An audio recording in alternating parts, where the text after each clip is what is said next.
खुलुमबाय। दिनै 28 मार्च 2024 बिस्थिबार। दरंआव एन्टि करप्शन बिफाना सासे सरकारि मावथिखौ रां लानाय केसनि थाखाय उदाङै एरेस्ट खालामदों। हमजानाय रां जाख्रुबग्रा मावथिनि मुङा जाबाय तपन नाथ आरो बियो सासे मानसिनिफ्राय हानि खामानिखौ मावनो थाखाय 10,000 रांखौ दाबि खालामनायनि उनाव गंसे टिटान हटेल मुंनि हटेलाव रांखौ लाबाय थानाय समाव उदाङै हमजादों। उदालगुरियाव रेलनि जाब्रबथायजों सासे बर' सिख्लानि जिउ खहा। थैनाय सिख्लानि मुङा जाबाय मर्ति दैमारि, ढेकियाजुलि ओनसोलनि थागिबि। नाथाय मर्ति दैमारिया जाब्रबथायजों थैखो ना गावनि जिउखौ गावनो फोजोबखो बेखौ दासिमाव रोखा मिथिथ'नाय जायाखै। गवालपारा जिल्लानि सिङाव थानाय मामाकाटा हारकाकुसियाव सासे आइजोआ हाग्रानि मैदेरजों गाग्लोबजानानै बुथारजादों। आइजोआ हाजोआव मैगं लायनो थांनाय समाव बे जाथाया जादों। गुवाहाटी गोजौ बिजिरसालिया स्टेट लेभेल स्क्रुटिनि कमिटिआ नब कुमार शर्मानि हेंथायै होनाय रिपर्टखौ नेवसिनानै नब कुमार शर्मानो रेहाय होनायखौ लानानै गनायनो हायाखै केस गेलेनाय बिथांमोना। जोंहा मोनसे बिराद गोसोआव गाबखांना फैबाय। जों बयबो जों जुदि खौसे जायाब्ला, जोंनि जाथिया जुदि खौसे बा जों ट्राइबेल हारिया जुदि खौसे जायाब्ला बेबादिनो जोंखौ इलिगेल भाबै जोंखौ नासयबाय थागोन। दा बे नासयनायनि बेलायाव बियो मैयानि जा राय होदों बे रायदाना बे इलिगेल। जों बुजिनायाव बियो मोनसे गिदिर एमाउन्टनि लेनदेन खालामनानै बे जाजखौ बायदों। बे जोंनि जाजआ बे सिगाङाव बे फार्स्ट हियारिं जानायाव बे जाजआ जोंनियाव नङामोन। बेहाय सासे सेमा होननायसो जाजआ गोलैदोंमोन। खिन्थु बेखौ बिसोर बे समाव बियो एडजर्नमेन्ट खालामनानै नेक्स्ट दिननि बे सानथामनि उनाव जाफिनो होनब्ला बेहाय सोलायबाय। बेहाय सासे गुबुन मानसिखौ सरनिया मानसि होननानै जों बुंनो हागौ बा सरनियानि मानसि होननानै बुंनो हागौ बे जाजखौ होनानै दा दिनै बिसोरो बेबायदि होबाय जे माने आवगायनि जा होखानाय राय होखानायखौ सिन्थायनो नाकस खालामबाय। आसाम गभर्नमेन्टआ स्क्रुटिनि कमिटिनि जोंनो जाजमेन्ट होनाय स्पिकिं अर्डार जाजमेन्ट होनायखौ सिन्थायनो बेखौ इसे खालामनाय माने इनभेलिड खालामनानै दोननाय माने बेखौ नाकस खालामनानै दोननाय बायदि जाहैबाय।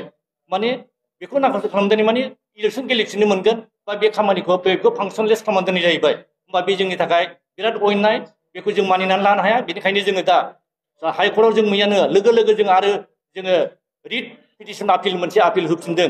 बे आपिलाव जोङो डाबल बेन्चआव जों होदों। दा जों आसा खालामो जों बेवहाय जों देरहागोन आरो जों न्याय जाजखौ मोनगोन। बे जाजखौ बे बायदों मालाय मा जानो, सानसे समाव जोङो बे जास्टिसखौ मोनगोन जों आसा खालामो।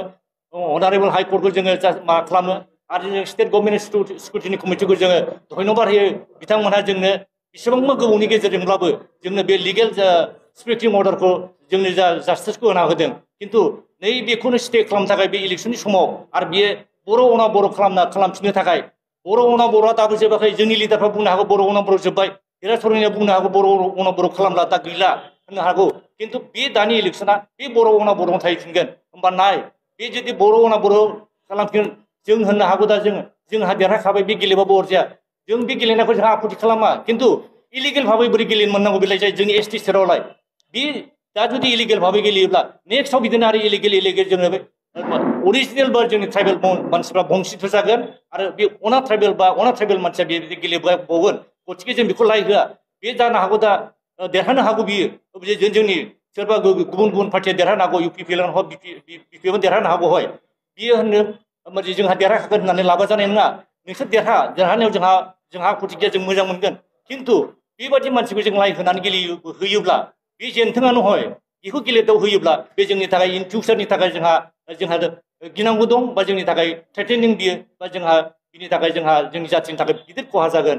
बेखिनि गुवाहाटी हाइकर्टआव मोनसे जोंनो रायदान होदोंमोन। बे रायदान होनाया इलिगेल भाबै इनजास्टिस जोंनि थाखाय। मानो होनबा बेयो एसे अयनाय जादों, जोंनि सायाव अयनाय खालामनाय जादों। बेखौ जोङो मानिनानै लानो हायाखै। मानो होनबा बे जास्टिसआ आवगायावनो हाइकर्टआ इन्टारिम अर्डाराव रनिया कसारिया बर' माने ST नङा होननानै होखाबाय 2014आवनो। बिनि उनावबो आरोबाव 2023आव PIL नि दारै बे सरनिया कसारिफ्रा ST नङा होननानै रायदान होखाबाय। बिनि बादैबो नब सरनियानि बिसेस बिनि सार्टिफिकेटनि बेलायाव स्टेट लेभेल स्क्रुटिनि कमिटियासो बेखौ जाहाथे केन्सेल खालामनो हायो होननायलाय स्टेट लेभेल स्क्रुटिनि कमिटिया दाख्लि 2024 नि जानुवारि 12 आव बेखौ स्पिकिं अर्डार होबाय जे बिनि सार्टिफिकेटआ इलिगेल नंगौ बियो बै समाव मोनसे अर्डार जों मोनदोंमोन किन्तु बे अर्डारा इलिगेल भाबै आसाम गभर्नमेन्ट जेहेतु अर्डार होनो हाया बे अर्डारा इलिगेल होननानै बेखौ हाई कर्टआनो PIL नि दारै उइथड्र खालामफिनदों जे बे अर्डारा भुल मोननानै जे समाव उइथड्र खालामदों बे समनिफ्रायनो बे सार्टिफिकेटआ माने इनभेलिड जाखाबाय इनभेलिड जाखानायखाय बे मानसिया दा बियो इलेक्शनबो गेलेनो मोना आरो बिनि एमपि सिटआबो थायामोन किन्तु बे एमपि एक्जिस्टिं थानायलाय बेखौ हाई कर्टनि दारै बेखौ मोनसे रायदान होनांगौ मोनसे राय मोननांगौ होननानै बुंनायाव आरो जोङो बेखौ बियो जे जों जे स्पिकिं अर्डारखौ बे मानियाबानानै बियो मोनसे रिट पिटिसन होफिनदों जे बेखौ स्टे खालामनांगौ किन्तु स्टेट लेभेल स्क्रुटिनि कमिटिया सल अथरिटि बिनि सार्टिफिकेटखौ दाननाया बियो सुप्रिम कोर्टनि गाइडलाइनजों इन्डिया गभर्नमेन्टनि कन्स्टिटिउसननि बे मिनिस्ट्रि अफ होम एफेयार्सनिफ्राय बे गाइडलाइन ओंखारनायनियाव बियो खुनु बेला माने बे स्टेट लेभेल स्क्रुटिनि कमिटिखौ खुनु इन्टारफेयार खालामनो हाया कर्टआ जुरिसडिक्सन गैया बिनि सार्टिफिकेटखौ दाननो थाखाय ओंखायनो स्टेट लेभेल स्क्रुटिनि कमिटिखौ होनाय जादों बियो होनदों बे हाई कर्टआव आं देरहादों सुप्रिम कर्टआव देरहादों हाई कर्टआव सुप्रिम कर्टआव बे देरहायाखै बियो जादों मा हाई कर्टआ सुप्रिम कर्टआ बेहाय बिनि सार्टिफिकेटखौ दाननायनि खुनु माने कम्पिटेन्ट अथरिटि नङा बेखौ जे दाननाया स्टेट लेभेल स्क्रुटिनि कमिटि ओंखायनो स्क्रुटिनि कमिटिया जेला दानबाय होमबा बेहा गैखालामोन थेवबो अराजक भाबै बियो हाई कर्टआव जों बुजिदों बे हाई कर्टआव बियो